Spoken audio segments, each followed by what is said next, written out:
Estoy bien, estoy a salvo en Francia, ahora en Marsella, mirando el mar. Qué lindo escucharte así. Entiendo que muchas veces cuando nosotros ponemos al aire a víctimas de situaciones como la tuya, revictimizamos y no es la idea, con lo cual hasta donde puedas y lo que quieras, nos gustaría que nos des tu testimonio de cómo fue ese secuestro, lo que sufriste. Bueno, obviamente es una experiencia muy intensa, traumatizante, injusta. Es un shock porque yo no soy un delincuente, no conozco el mundo carceral y de repente, en unos minutos, llegando a la frontera, me toman mi celular y a los minutos empezaron las intimidaciones, las amenazas de tirarme balas en las piernas si yo me movía de ahí.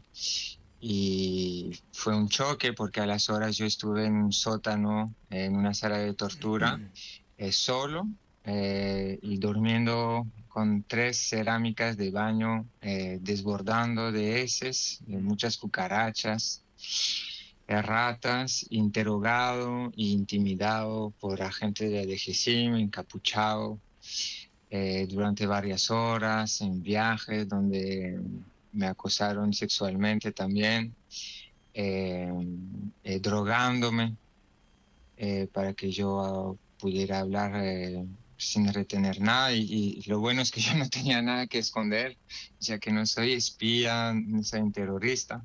Es un choque y una tortura en sí ser acusado de crímenes tan graves que no me conciernen.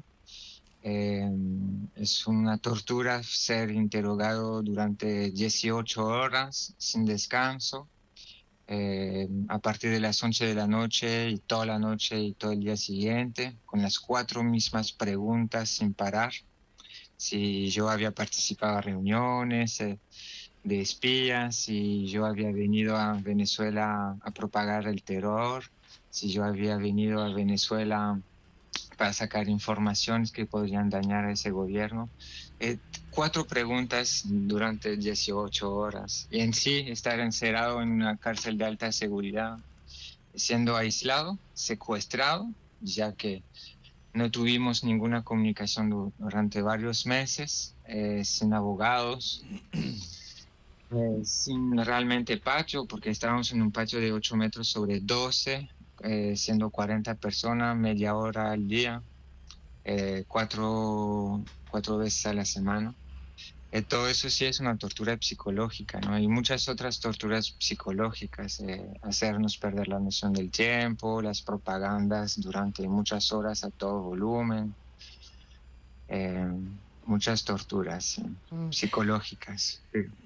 Y escuchar tu relato estremece, Camilo, porque además entiendo que lo que quisieron hacer desde el primer momento es, quitarte la dignidad, ¿no? O sea, ir contra la dignidad humana en función de todo esto que vos estás relatando.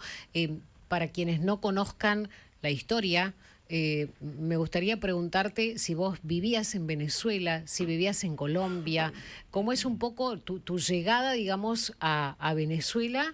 Y bueno, el motivo por el cual el régimen, que es cualquiera, porque básicamente, digamos, a todos los acusan de terrorismo y sabemos que nada que ver, digamos, a las personas que van secuestrando, pero ¿qué es lo que ellos te decían? Contanos, por favor, cómo llegaste ahí.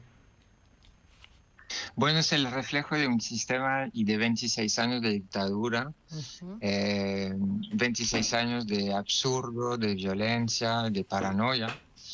Eh, Porque en mi caso, y como el caso de todos los extranjeros, es que ni siquiera teníamos relación con Venezuela. Y en mi caso y en el caso de eh, varios otros, fuimos secuestrados en la frontera. ¿Vos Yo no vivías en conozco a Venezuela. Venezuela? No, no, yo vivía en Colombia, construí mi vida ahí Ajá. De hecho, acabé de construir mi casa en Colombia y me fui a la frontera de Venezuela para renovar mi visa, simplemente hacer un trámite con mi visa, salir del país de Colombia y entrar de nuevo el día siguiente ahí.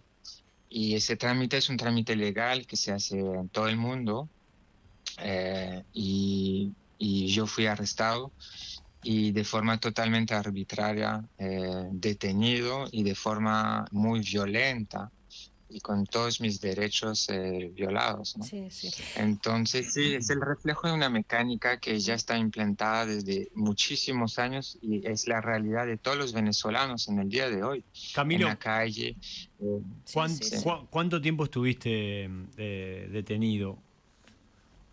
Realmente 5 meses. Mm. ¿Y en, A unos días, 5 meses. y en algún momento te llevaron ante un juez, ante un fiscal, que te leyera una acusación, un debido proceso o ante la justicia y te leyeron los cargos o viste las pruebas? ¿Tuviste la posibilidad de defenderte durante el tiempo que estuviste detenido? Todo eso, obviamente, hay todos los procesos legales son violados y es realmente un gran teatro, ya que sí hacen simulaciones de sistema judicial, pero lo hacen en la noche, a las 11 de la noche, 1 de la mañana. Vienen estos fiscales. Es el mismo fiscal, no me recuerdo su nombre, pero ya es conocido. Eh, es el fiscal que todos los extranjeros hemos tenido. Mm. Viene en la cárcel en la noche y nos hacen ese gran teatro que es de forma muy expeditiva, con un falso abogado, una defensa que dura un minuto frente a acusaciones infundadas. Supuestamente tenían 128 pruebas contra nosotros. Supuestamente me agarraron en tal ciudad de Venezuela cuando me agarraron en la frontera. Me presentaron con varias otras personas que yo no conocía y decían que éramos un equipo, que trabajamos por Iván Simonovic. Todos los extranjeros ahí secuestrados, supuestamente más de 100 personas, supuestamente trabajábamos por Iván Simonovic, Mm. que ahora me parece está en Estados Unidos. Somos agente de la CIA, agente de la DEA, terrorista. Supuestamente yo tenía una hoja Le de explicamos, papel con escrito No, no, no. perdón, todos los Camilo, lugares donde... le Sí, explicamos, sí, sí. obviamente, le explicamos a los oyentes, Iván Simonovic es un ex secretario de seguridad de Claro. Caracas y que en algún momento está o estuvo vinculado o en contra del régimen de Nicolás Maduro, ¿no? Digo, para aclararlo, porque por ahí los oyentes no lo saben. Todos argumentos, como decía, Sí, por sí. eso todos son terroristas para ellos, ¿no? Camilo, con la gente que vos compartiste estos 5 meses, ¿estaban todos en tu misma condición? Sabrás que nosotros estamos pidiendo desde hace meses por la liberación de algunos rehenes argentinos, entre ellos un gendarme, Nahuel Gallo. ¿Escuchaste hablar de él? ¿Dónde estuviste secuestrado? A mí primero me secuestran en un sótano en el Maracaibo, 24 horas, después una semana igualmente en sótano, todo eso encapuchado y esposado, sin ducharme, casi sin comida, en las oficinas de la DGCIM, que para hacerlo claro es la Gestapo de allá, ya que están sobre las leyes y hasta matan y secuestran a otros policías. Y después me encuentro en el Rodeo 1 y sí, Manuel Gallo era entre comillas, mi vecino. Yo estaba en la celda número 6 y 7 y él estaba en la número 8. Y sí, sí, sí, conozco muy bien a Manuel. Camilo, se me pone la piel de gallina porque no sabíamos que Nahuel había sido tu vecino. Vos sabés que hoy 21, nosotros hablamos con su esposa y hoy 21, Víctor, que es el nene, el hijito pequeño de Nahuel, está cumpliendo años y toda la Argentina tenía la esperanza de que pudiera pasar ese cumpleaños con su papá. Contanos algo más de Nahuel. ¿Podías hablar con él? ¿Lo veías? ¿Cómo lo viste? Es alguien que nos daba mucha fuerza, es alguien de mucha sabiduría. Él Él siempre era de buen consejo y muy atento porque ahí, aunque no haya visibilidad, él sentía, y desde que yo era demasiado ausente, él me llamaba, me invitaba a intentar a jugar a ajedrez. Es decir, nos gritábamos los movimientos que hacíamos, y siempre era una persona de mucho humor, de mucha humanidad, de mucha inteligencia, de una gran resiliencia, y un ejemplo porque él fue de los pocos extranjeros que no tuvo ninguna llamada, ninguna visita consular.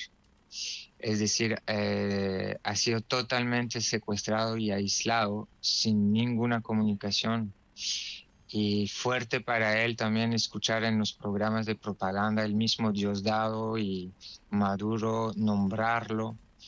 Eh, entonces, él ha sido un ejemplo de fuerza, de humanidad y de amistad y de humor, porque frente a lo absurdo, o uno se vuelve loco o uno se vuelve lleno de sabiduría y Claro, de humor, y Manuel es una persona llena de sabiduría y de claro. humor. Camilo, ¿cuándo recuperaste vos la libertad para saber si cuando vos dejás ese lugar, Nahuel estaba en buenas condiciones, o por lo menos, bueno, no sé si llamar buenas condiciones, digo, pero por lo menos digo, porque nadie más supo de él y vos sí, por eso te lo estoy preguntando. Bueno, el tema, por ejemplo, de las llamadas era eso, ¿no? Son 10 minutos después de meses y meses y meses de secuestro. Obviamente son llamadas un poco traumatizantes porque lo único que queremos saber es que uno está vivo, entre comillas está bien, Claro, y al mismo tiempo es una gran mentira porque cómo uno va a estar bien después de más de un año de secuestro claro, pero en una cárcel de alta seguridad. Entonces sí, Manuel está bien, es fuerte psicológicamente, intenta cuidarse, camina en esa celda de 3 metros, pero ningún humano está hecho para vivir y aguantar eso. Entonces, sí, él está bien. No fue, en estos últimos meses yo no supe nada de maltrato de su parte, pero es un lugar que no está hecho para vivir. O sea, las no, condiciones, seguro, seguro. esa, esa letrina, la letrina particularmente, vivir en esa celda es muy, muy difícil, entre otras cosas por el tema de la letrina y la comida Claro. que no, que sí es siempre la misma, y bueno, eso es un No. tema, o sea, Eh, varias cosas. pero Entonces, necesito que entiendas esto y bueno, y te agradezco, bueno, todas tus palabras, digo, la importancia de este testimonio del que estás dando, digo, para todos los argentinos, incluso creo que hasta para las autoridades y para la familia, por supuesto, porque no sabíamos nada de Nahuel, o sea, suponíamos, alguien había dicho que lo había visto, había alguna foto de él caminando en un patio, pero bueno, vos estás contando que eran vecinos de celda y que cuando vos te dan o recuperás tu libertad y en algún punto tu vida, bueno, Nahuel estaba bien. Así que gracias por este testimonio que es realmente bueno, importante. Sí, Camilo. hay algo que sobre las fotos y videos que se pueden ver en internet son falsas Claro, fotos, en el sentido claro. que a Manuel Gallo lo tuvieron encerrado durante varios meses, y después lo que hicieron son falsos videos, lo sacaban a él y otros y les obligaban a caminar, a pausar y hacer fotos en un patio donde él nunca estuvo. Este patio grande estuvimos por primera vez ahí, a partir del mes de octubre, una vez a la semana. Es decir, para Manuel fue casi después de un año de secuestro. Él nunca estuvo en ese gran patio. Y Vos estas decís, fotos son el ejemplo mismo de lo que hace este gobierno, es decir, nos obligan a hacer falsas Claro. declaraciones, falsos videos, vos fotos decís, para demostrar a la gente que estamos bien, pero Ca- es una gran mentira. Camilo, vos decís la imagen que se ve, que vimos todos acá en la Argentina y en los medios y que circuló, que es la foto de Nahuel Gallo caminando con una remera azul en un patio, es una foto que el régimen de Maduro les hace hacer a todos los detenidos o presos ilegales No, adentro del lugar. particularmente fue para él, particularmente a él. Okay. Y entonces sí, a él lo tenían muy jodido, la verdad. Le obligaban a hacer muchos videos, muchas declaraciones, todos estos videos para hacer creer que él tenía acceso a un patio. Y no, no es verdad. El cotidiano de Manuel Gallo fue ser secuestrado y encerrado en esa celda de 2 metros sobre 3 durante varios meses. Y te quiero hacer una última, por lo menos de mi parte, una última pregunta. Recién contabas que cuando estaban en cautiverio y escuchaste a Diosdado Cabello hablando, cuando estaban detenidos, obviamente privados de la libertad, lo único que escuchan y ven es la televisión y la televisión pública, la televisión del régimen de Maduro, hablando loas de Venezuela y nada más que eso. No hay noticias del exterior. Si no tenés una visita. No, de hecho, no es la televisión, son unos parlantes que ponen en el pasillo a todo volumen, a un volumen tan fuerte que ni siquiera puedes hablar con tu compañero de celda.